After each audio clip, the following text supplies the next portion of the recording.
నమస్తే మధు గారు. నమస్తే అనిల్ సింగ్ గారు. ఫస్ట్ అండ్ ఫార్మోస్ట్ మా ప్రేక్షకులకి చాలా ఇంపార్టెంట్ విషయం చెప్పాలి. సో మా వ్యూవర్స్ ఎవరైతే ఈ ప్రోగ్రామ్ చూస్తున్నారో ఫైనల్గా అందరికీ ఒక చాలా పెద్ద శుభవార్త అని చెప్తా. ఎందుకంటే ఎవరెవరైతే ఎంతమంది అయితే మన సుమన్ టీవీలో వస్తున్న finance related, personal loan related or home loan related programmes వస్తున్నాయో చాలామంది కామెంట్స్ చేశారు, చాలామంది అడిగారు కూడా. ఇన్ఫ్యాక్ట్ వాళ్ళందరికీ కూడా ఒక ఫైనల్ డెస్టినేషన్, ఒక సొల్యూషన్ ప్రొవైడర్ కావాలి, ఒక ట్రబుల్ షూటర్ కావాలి. ఎవరైతే యాజ్ అ ఫ్రెండ్గా, యాజ్ అ నేస్తంగా and at the same time as a well విషర్గా ఈ లోన్స్ ప్రపంచంలో ఉన్న కన్ఫ్యూజన్స్ అన్నిటిని దూరం చేసి మనందరికీ కూడా లోన్స్ తెచ్చిపెట్టే కంపెనీ ఏదైనా ఉందా అంటే నిజంగా నేను చూశాను. డిఎంఎస్ అసోసియేట్స్ అన్న ఈ కంపెనీలో చాలా క్లయింట్స్కి హ్యూజ్ సర్వీసెస్ ప్రొవైడ్ చేశారు, సక్సెస్ఫుల్గా లోన్స్ గ్రాంట్ చేయించారు, శాంక్షన్ కూడా చేయించారు. సో ఇక్కడ నాకేమనిపించిందంటే ఇలాంటి కంపెనీతో మనం ఇన్ఫర్మేషన్ అన్ని తీసుకొని మా ప్రేక్షకుల కోసం ప్రత్యేకంగా సుమన్ టీవీలో ఎవరైతే చూస్తున్నారో వాళ్ళందరికీ కూడా ఒక మంచి క్లియర్ పాత్ లాగా కనిపిస్తుంది. దానివల్ల ఏమవుతుందంటే మీకు కావాల్సిన ఆ లోన్స్ అన్నీ కూడా విత్ ఇన్ నో టైంలో వచ్చే అవకాశాలు పూర్తిగా ఉంటాయి. సో ఇందులో ఏంటంటే ఈరోజు నాతో పాటు ఉన్నారు ఫౌండర్ ఆఫ్ డిఎంఎస్ అసోసియేట్స్. ఎందుకంటే చాలా క్రౌడ్ ఉంది, చాలా బిజినెస్ ఉంది, and at the same time వీళ్ళకి ఇంత డిమాండ్ ఎందుకు ఉంది వీళ్ళ బ్రాండ్కి. సో ఆ విషయాన్ని మనం తెలుసుకుందాము. అలాగే మీకు కావాల్సిన లోన్స్ గురించి కూడా నేను తప్పకుండా అడిగి ఈ ఇన్ఫర్మేషన్ మీకోసం నేను తీసుకొస్తాను. సో మధు గారు, చాలా థ్యాంక్స్ అండి. మీరు ఈరోజు మీ విలువైన సమయాన్ని మాకు ఇచ్చారు. ఇన్ఫ్యాక్ట్ మీరు ఈరోజు మా స్టూడియోలో రావడం జరిగింది. సో ఫస్ట్ అండ్ ఫార్మోస్ట్ ఏంటంటే మొదలుపెట్టే ముందు అసలు డిఎంఎస్ అసోసియేట్స్ స్టార్ట్ చేయాల్సిన డ్రీమ్ ఏంటి, దీని వెనకాల ఉన్న ముఖ్యమైన కారణం ఏంటో ఫస్ట్ మా ప్రేక్షకులకు చెప్పండి. మొదటగా నన్ను ఇన్వైట్ చేసినందుకు చాలా ధన్యవాదాలు. వెల్కమ్ మధు గారు. థ్యాంక్ యూ అండి. ఎస్. అండ్ డిఎంఎస్ అనేది యాక్చువల్గా నేను 10 years బ్యాంక్లో వర్క్ చేసింది సార్. లైక్ ప్రైవేట్ సెక్టర్ బ్యాంక్స్లో నేను వర్క్ చేశాను. ఆ వర్క్ చేసినప్పుడు ఏంటంటే చాలామంది కస్టమర్స్ మనం సర్వ్ చేయలేకపోయాం. బికాజ్ ఎందుకు అంటే వాళ్ళ company in case private employee అయ్యి ఉంటే వాళ్ళకి ఆ కంపెనీ కేటగిరీ లిస్ట్లో లేకపోవడం, వాళ్ళకి ఆ ఎంప్లాయీ స్టెబిలిటీ లేకపోవడం వల్ల నేను ఆ కన్సర్న్ బ్యాంక్లో వర్క్ చేస్తున్నప్పుడు ఆ బ్యాంక్లో నేను చేయలేకపోయేవాడిని. ఆ విధంగా నా కస్టమర్స్ చాలామంది సఫర్ అయ్యేవాళ్ళు. అందువల్ల మనం మ్యాక్సిమం ఇంకా 10 years చేసిన తర్వాత ఆ ఎక్స్పీరియన్స్ బేస్ చేసుకొని బయటికి వచ్చి నేనే నా కస్టమర్కి లోన్ అనగానే ఒక 1 point కాంటాక్ట్ లాగా నేను ఉండి వాళ్ళకి ఏ కస్టమర్కైనా మనం లోన్ ఇప్పగలగాలి. That's might be Group 4 employee అయ్యి ఉండొచ్చు, దట్స్ మైట్ బి ప్రైవేట్ కంపెనీలో రీసెంట్గా జాయిన్ అయ్యి ఒక 3 months 6 months అయిన ఎంప్లాయీకి అయినా అయి ఉండొచ్చు. చిన్న కొత్తగా ఎస్టాబ్లిష్ అయిన కంపెనీస్ ఉంటాయి. అంటే జనరల్గా ఏంటంటే సార్ ఎంసీఏలో అట్లీస్ట్ 3 years కంపెనీ రిజిస్టర్ అయ్యి ఉండాలి. అలాంటి కంపెనీస్కి మాత్రమే లోన్ ఇస్తాము అనే కొన్ని రూల్స్ ఉన్నాయి బ్యాంక్స్లో. సో వీటన్నిటిని ఓవర్కమ్ చేసి ఖచ్చితంగా ప్రతి కస్టమర్కి ఎవరైతే సఫర్ అవుతున్నారో లోన్ రాదు అని అలాంటి ప్రతి కస్టమర్కి సొల్యూషన్ ఇవ్వాలి, వాళ్ళకి సర్వీస్ చేయాలి అనే ఇంటెన్షన్తోనే మనం డిఎంఎస్ అనే సంస్థని స్టార్ట్ చేయడం జరిగింది. ఈరోజు మ్యాక్సిమం కొన్ని బ్యాంక్స్ ఇన్ కేస్ ఎన్బిఎఫ్సిస్ ఉన్నాయి, వాటిలలో చూసుకుంటే ప్రొప్రైటర్షిప్ కంపెనీ అయినప్పటికీ కూడా ఆ కంపెనీ మనం లోన్ చేయగలుగుతాం. వాళ్ళ మినిమం శాలరీ క్రైటీరియాస్ ఉంటాయి. ఆ శాలరీ క్రైటీరియా మీట్ అయితే చాలు.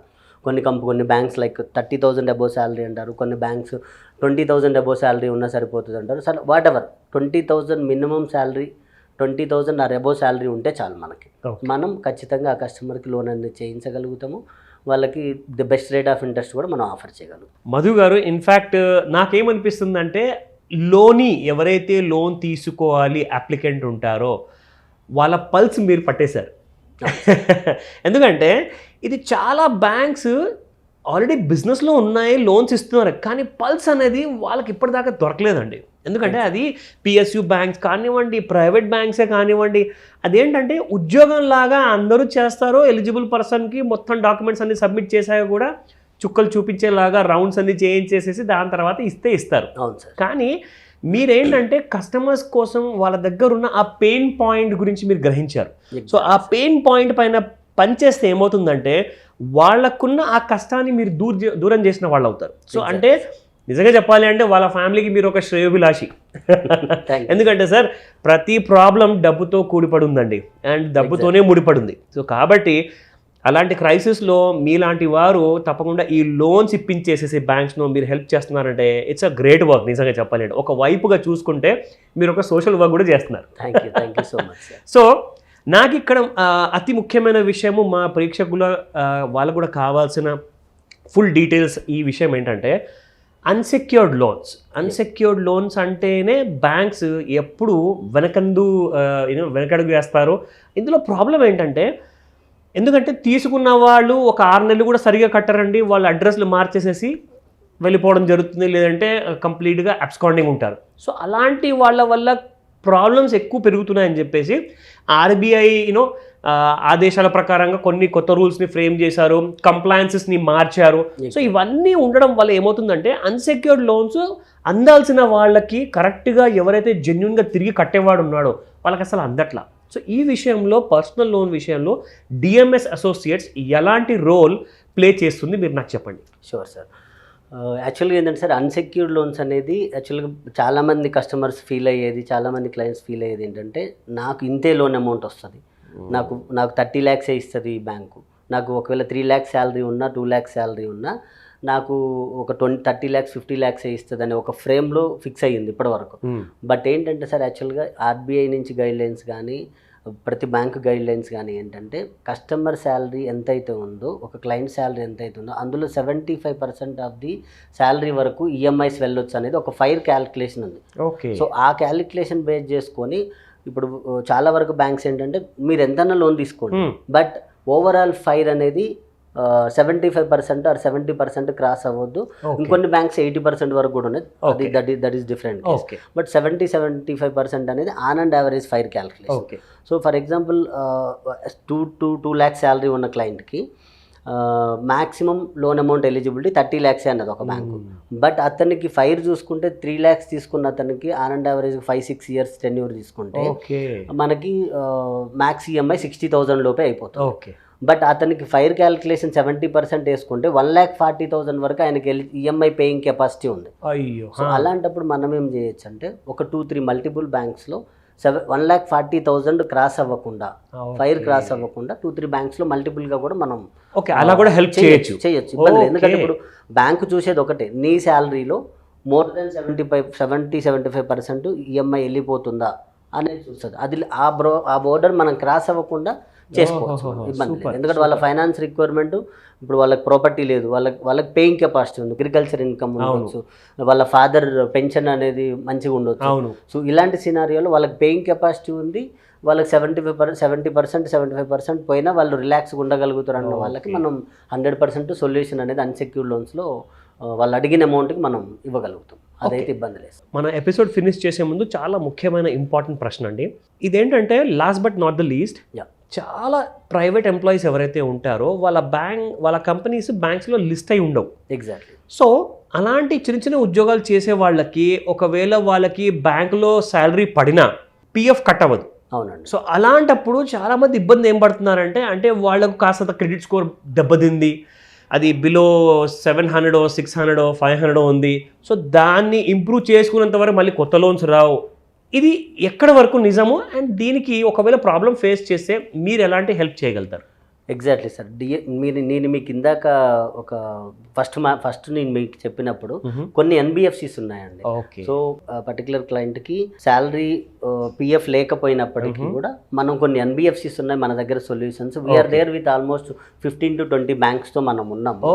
ఆ 15-20 బ్యాంక్స్లో కొన్ని ఎన్బిఎఫ్సిస్ పిఎఫ్ కట్టవ్వకపోయినప్పటికీ అతనికి కంటిన్యూగా శాలరీ అకౌంట్లో క్రియేట్ అవుతుంటే మనం 100% చేయొచ్చు. అండ్ మీరు అడిగినట్లు సిబిల్ రిలేటెడ్ అన్నారు కదా, కొంతమంది కస్టమర్కి సిబిల్ బాగలేదు నేను ఇవ్వము అని ప్రతి బ్యాంక్ అలానే చెప్తుంది, నేను ఇవ్వను అంటే. సో బ్యాంక్ నాకు లోన్ ఎలా వస్తుంది అనే క్వశ్చన్ కస్టమర్. సో అలాంటి సినారియోలో ఏంటంటే DMs will help you. Like అంటే మేము ఒకసారి మీ కంప్లీట్ సివిల్ని నేను ఒకసారి చెక్ చేసి స్టడీ చేసి ఏ బ్యాంకులో వస్తుంది, ఇన్ కేస్ ఇప్పుడు ఇమ్మీడియట్లీ మనం చేయలేకపోయినా విత్ ఇన్ జస్ట్ ఒక 1-3 monthsలో మనం దాన్ని ఏ విధంగా దాన్ని రెక్టిఫై చేసుకొని మనం ఎలా ఈజీగా లోన్ చేయగలుగుతాం అనేది కూడా మేము గైడ్ చేస్తామండి ఖచ్చితంగా. ఎక్స్ట్రీమ్లీ కన్సర్నింగ్ విషయం అనమాట. ఎందుకంటే ప్రతి చిన్న పెద్ద ఉద్యోగం చేసే వాళ్ళందరూ కూడా వాళ్ళ కళల్ని నెరవేర్చుకోవడానికి ఖచ్చితంగా ఒక సపోర్ట్ అనేది కొడతారండి. అది స్పెషల్గా ఫైనాన్షియల్ సపోర్ట్. సో లోన్ విషయానికి వచ్చినప్పుడు మీరు ఎంతైతే ఒక ఎక్స్ట్రా స్టెప్ తీసుకొని మరి మీరు సపోర్ట్ చేస్తున్నారో, ఇంత జనరల్లీ అంటే డిఎంఎస్కి తప్పితే ఇంకెవరు చేయలేరు. సో ఇది ఒక గ్రేట్ ఇన్ఫర్మేషన్ అండి. సో చూశారు కదండి, ఈ రోజున మనందరికీ కూడా తెలిసింది DMs associates just like one of the companies loan provider అనే కాకుండా ప్రత్యేకంగా మనకి ఎక్కడైతే మనకు కావాల్సిన హెల్ప్, చిన్న హెల్ప్ కూడా ఒకవేళ దొరికితే మనకు అదే చాలా రిలాక్సింగ్గా ఉంటుంది. సో అలాంటప్పుడు డిఎంఎస్ అసోసియేట్స్ మనందరి కోసం ఉంది. అయితే మధు గారు, మా ప్రేక్షకులు ఒకవేళ వాళ్ళ ఫైనాన్షియల్ ప్రాబ్లమ్స్కి లోన్ అప్లై చేసుకోవాలి అంటే మీ దాకా పర్సనల్గా చేరుకోవాలి, లేదంటే మీతో కాంటాక్ట్ చేయాలి అంటే ఎలా చేయొచ్చు అంటారు? సింపుల్ సార్, మనం కింద ఇచ్చిన నెంబర్ ఉంటుందండి, దానికి కాల్ చేయండి. జస్ట్ 2 minutesలో మీకు లోన్ ఎంత ఎలిజిబిలిటీ వస్తుంది అనేది, మీరు eligibility as well as interest rate and processing fee అన్నీ మీకు ఇమ్మీడియట్లీ చెప్పబడతాయండి. That's very good sir. అసలు జనరల్గా అయితే గంటల క్యూలో నిల్చోవాలనుకున్నాను నేను. లేదు సార్, మనకి జస్ట్ మీరు కాల్ చేయండి, మ్యాక్స్ 2 minutesలో మీకు వాట్ ఎవర్ లైక్ అంటే ఎలిజిబిలిటీ క్రైటీరియా కావచ్చు, ఇంట్రెస్ట్ రేట్ కావచ్చు, ప్రాసెసింగ్ రిలేటెడ్ కావచ్చు, మీకు ఇన్ఫర్మేషన్ ఇస్తాము. దాన్ని బట్టి మనం మూవ్ ఆన్ అవ్వచ్చు అండి. ఏ బ్యాంకులో వస్తుందో కూడా అనాలిసిస్ చేసి చెప్పేస్తాం. Great sir, thank you very much Madhu గారు. Thank you so much. Thank you so much.